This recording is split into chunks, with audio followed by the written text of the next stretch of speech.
Hello everybody, thanks for clicking on the thumbnail. So on today's little video, I wanted to do like a little video just to recap in the TT. I want to recap the Silverstone MotoGP, which has just happened. Now I go every year, I've been going every year since the mid-90s, I'm going to say, roughly, since the two-stroke days when it was at Donington back in the day, and since it's moved to Silverstone I haven't missed a single one. I suppose you class yourself as a pretty loyal fan. I only live down the road, probably, I don't know, 20-25 minutes away in the same county, as the track. Oh god, I can't talk and accelerate at the same time. And it seems that the numbers for the MotoGP seems to be going down. I think race day this year was like 40,000 the whole weekend. I reckon there was about 100,000 people there. Hello.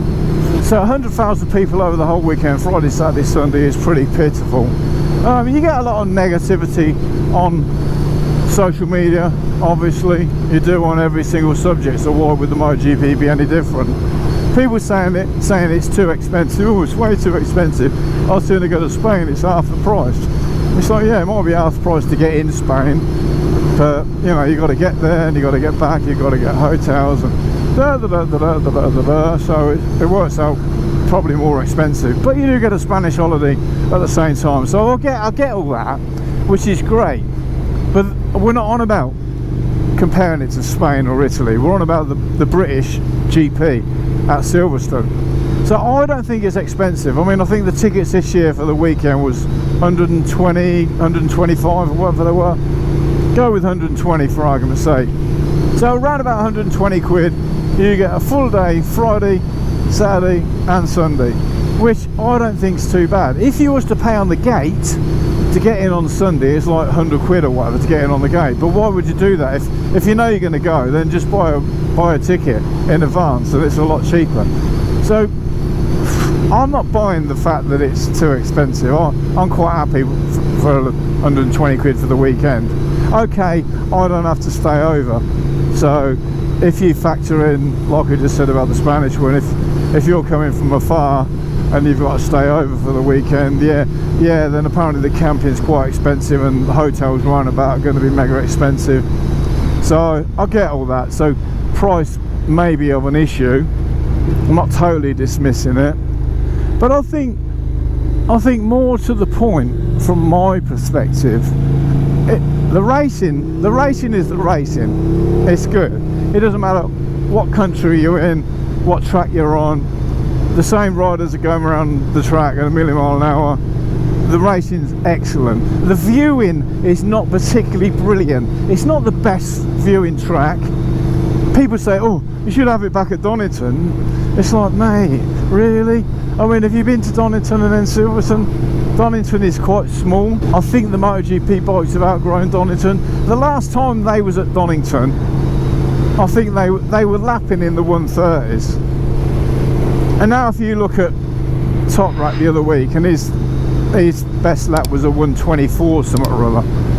So I can only assume by that the MotoGP bikes may be slightly quicker than the super bikes. So it just gets to that point where it's going to end up like a go-kart track. The facilities at Donington are pretty crap for MotoGP. There's no stands there, so you're going to have to stand on the bank. There's only so many people you can get standing on the bank. So not really great for that. The access in and out of Donington is not great. You've got a road like this, pretty much like this, in all directions to get in and out. It's reasonably close to the motorway, granted, the M1, but you've got these roads to get in and out. Silverstone, you're straight off a dual carriageway, you're literally straight next to it. One little road onto dual carriageway, both you're gone. I don't think Donington is going to be up for the job. Where else in the UK would you have it? There's nowhere. Snetterton's a quite a good track, but again, you haven't got the grandstand facilities, the garages wouldn't be good enough for MotoGP. So yeah, they'd need to spend a shed load of money on it if they were to get it up to standard. And I don't think there's anywhere else that's good enough. Well, there isn't. There's nowhere else. Silverstone or nowhere. If Dorna or Liberty Media, if they buy it, was to look at the MotoGP and decide to change the British one, then they're basically saying we're going to drop the British one. That's what would happen, because like I say, unless you build a brand new track or improve what we've got dramatically, there's nowhere else to have it. One thing that did strike me is that obviously I've got biker mates, and I said to a few of them, including my next door neighbour, he's kind of like a part-time biker, but he's been a biker all his life. I said, oh yeah, you doing much the weekend? Yeah, we're going to Silverstone. Oh yeah, what's on there? It's MotoGP, isn't it? Oh, is it? Is it this week, is it? See, they had not got a clue. So if bikers that are into bikes haven't got a clue, oh, there's a bridge coming up, I'm going to have to be a man-child. Hold on. Whoa. Just love it. See, I don't get to do that on the GS. So the general public are not even going to remotely know about the MotoGP. There's no advertising of it whatsoever. Formula 1 advertised. Everyone knows about the Formula 1. They this fucking indicators. These indicators are shocking on this thing. There's no adverts on the TV about it. There's no adverts on the radio. The fact that Jake Dixon won the Moto2, who's an English rider, not a sausage mentioned. When Cal Crutchlow won, oh, there's another bridge. Look. Oh, this is the tighter bridge. Look, let's have a little go. Oh, that was nice. Oh, when Cal Crutchlow won a MotoGP race, wherever it was, can't remember. Bruno, was it? Please correct me if I'm wrong.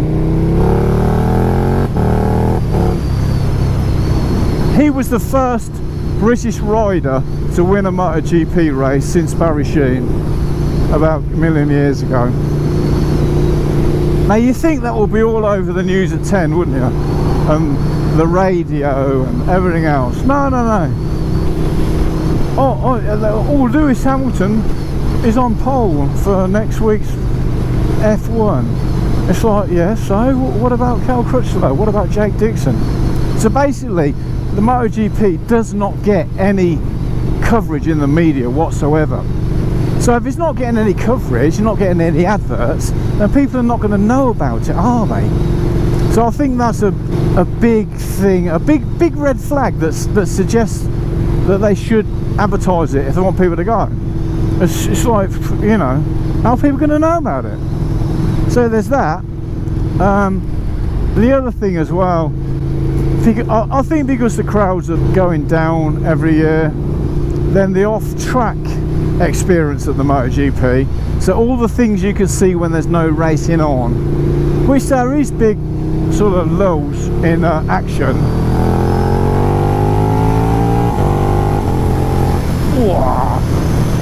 Oh, let me slow down. Wind noise, won't be able to hear me. Obviously I only went 70 then. There's big lulls in the action, which is great, because you think, oh, there's no racing on now, I'm going to go and have a look at all them trade tents over there, have a little chat about this and have a little chat about that. I might buy a t-shirt. How much is a t-shirt? I think I'll give that one a miss then. So there's a lot of that going on. Things are too expensive, food's too expensive, drinks too expensive, and there's not a lot of tents to see. Every year there seems to be a little bit less to see than the year before, which is not great. I want to be entertained. I want to be entertained by browsing, having a little look. Years ago at the MotoGP I ended up buying, what did I buy? I bought a new helmet, I bought a chain, I bought a Gore-Tex jacket I bought one year. Yeah, I bought a disc lock as well. So there's things to buy. So I don't know what the answer is. The trouble is that the less money they're making from it, the less I suppose they want to pour into it, you know. So I just hope Liberty Media sort it out if they do buy it. How can we improve the British Grand Prix, the MotoGP of the UK at Silverstone? How can it be improved? Give us your 2 pennies worth in the old comments. That's all I wanted to say. Oh, another thing before I go, I'm going to be going to the Manx Grand Prix, so that's the classic. The Manx Grand Prix, the Manx TT, I've got Grand Prix on my mind. The Manx TT on the Isle of Man, which is the classic racing. So it's pretty much the same as the TT, on the same island, the Isle of Man, around the same course, but it's on classic bikes. And when I say classic, I don't mean just the things from the pre-war. They're sort of, I think it goes up to, oh, I'm going to make this up blatantly, aren't I? I think it's sort of like over 25 years-ish, it's sort of classic, so you'll have like 90s bikes there as well, not just old stuff. John McGuinness is going to be racing around there as well, so you tend to get a lot of the star riders. You'll obviously get loads of people that I wouldn't know who the hell they are, but yes, I'm going to go there as well. So if you're interested in seeing what that's like, hopefully I'll be doing some waffly videos for you to criticise. Anyway, that's all I wanted to say. If you got to the end, thanks very much for watching, and I'll bid you farewell and speak to you on the next one. Bye for now.